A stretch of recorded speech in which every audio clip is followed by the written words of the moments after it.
Selamat datang di channel dakwah Inaratul Muhibbin TV bersama Ustadz Muhammad Syamsul Komar. Sebelum menonton jangan lupa untuk menekan tombol like, subscribe, dan loncengnya agar kami semangat untuk berbagi video menarik. Selamat menyaksikan. Mengenal dari penjelasan Pak Ustaz tadi, mana kami menyimpulkan bahwa syarat-syarat menuntut ilmu tadi banyak muat, dan salah satunya dikatakan tadi kalau kita menuntut ilmu niat nak nyari ijazah dengan nak nyari kerja itu kan suatu hal yang sama. Yang perlu kami tanya itu Pak Ustaz, kalau kita berpikir di zaman sekarang, kalau seumpamanya kita niat seperti itu, memang bagus niatnya tanpa ijazah maupun bekerja. Tapi kalau kita berbicara pada saat sekarang, karena sekarangnya dituntut apapun kita mau kerja itu kan ijazah syaratnya. Udah tuh kadang-kadang pokoknya jam sekolah tinggi, tapi jadi apa? Apakah niat itu di saat zaman sekarang ini masih tetap berlaku seperti itu? Misal kita niat ustaz sekolah, dia niat ustaz dewi ke ijazah, itu yang pertama.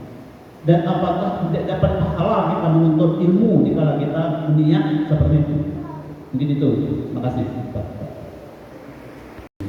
Terkait niat menuntut ilmu tadi, kalau memang semata-mata untuk mendapatkan pekerjaan, untuk mendapatkan ijazah, untuk mendapatkan apa seperti ingin jadi pemimpin dan seterusnya, tentu niat itu adalah sudah salahnya kalau semata-mata untuk itu. Tapi kalau kemudian kita poles, ya, boleh saja kita berniat di dalam menuntut ilmu itu untuk mendapatkan ijazah, untuk mendapatkan pekerjaan. Ya, dengan ijazah itu bisa membantu, ya, bisa membantu dakwah, bisa mempermudah kita beribadah kepada Allah Subhanahu wa Ta'ala.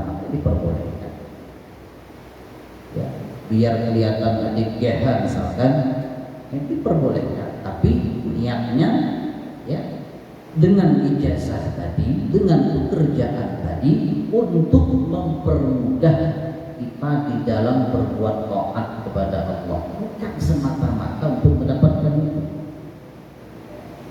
Maka Allah tidak melarang kita wala tansa nasibaka minad dunya, ijazah dunia, pekerjaan dunia.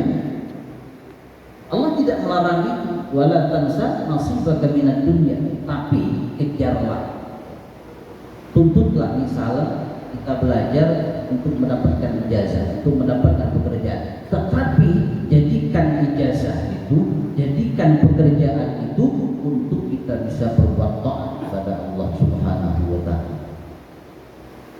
Nah, itu niatnya.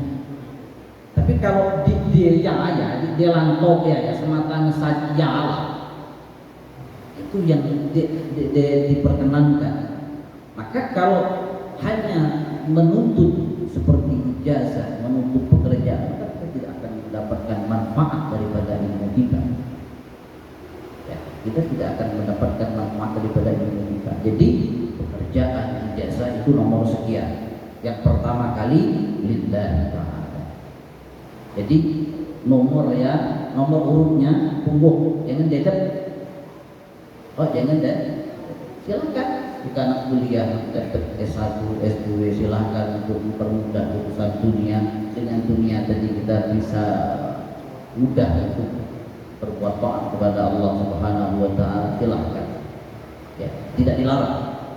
Yang dilarang hanya semata-mata untuk mencari itu semua, tanpa ada landasan Allah Subhanahu wa Ta'ala, mardatillah, ya, ridha Allah Subhanahu wa Ta'ala. Wallahu a'lam. Ataupun menitipkan anak-anak kita di tempat pendidikan adalah agar supaya nanti akhlak anak itu bisa membahagiakan orang tuanya. Itu terutama orang tua kandung.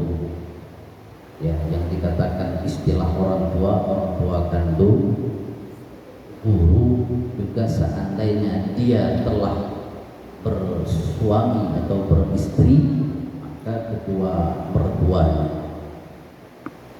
ini sudah masuk semuanya di dalam kategori menyenangkan hati kedua orang tua kandungnya, guru-guru yang mengajarkannya, dan kemudian mertuanya kalau seandainya dia melangsungkan pernikahan.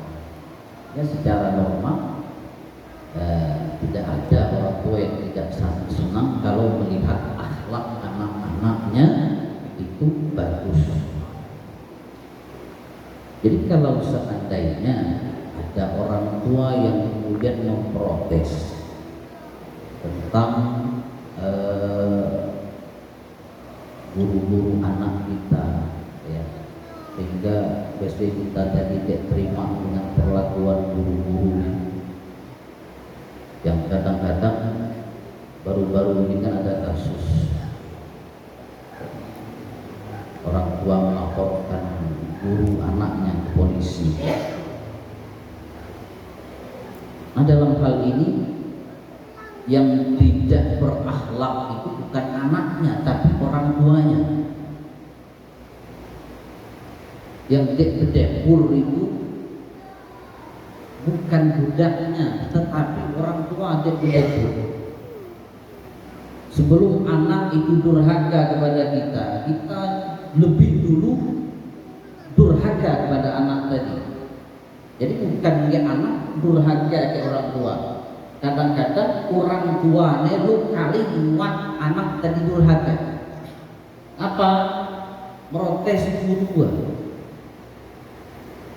Saat deketin sikit marah ke guru. Saat ditampar sikit marah ke guru. Berarti orang tuanya dia bedepur. Selama itu dalam kategori artinya wajar. Jadi mungkin guru mati istilahnya kan ngalah murid, ya mungkin. Kalaupun adik itu oknum saja, ya. Kalaupun adik, tapi kecil persennya kalau adik. Jadi ketika kita titipkan anak kita ke tempat pendidikan, kita orang tua harus beradab. Kita serahkan semuanya kepada kepada guru daripada anak-anak kita. Naik guru, anak kuning, sekolah penek, acak pola, kuning budung, datang ngeringaha, datang ngajiran, terserah ke pola. Nak ada kita ke orang tua, bukan malah ngelapor orang guru ke pihak yang berwenang. Kita kali ini beda. Jadi macam mana kita mendapatkan anak-anak yang soleh? Kita saja ke guru anak kita jadi depo. Dia mungkin guru itu menghukum kalau anak itu tidak bersalah. Dan itu adalah metode untuk mencetak pribadi-pribadi yang soleh-soleh. Orang-orang tua kita dulu yang istri bendo, tanyalah Pak Haji Burhan, macam mana metode mereka? Asal dia apal buku, bemirih tangan, kaki, ada penggaris mister lagi melasak.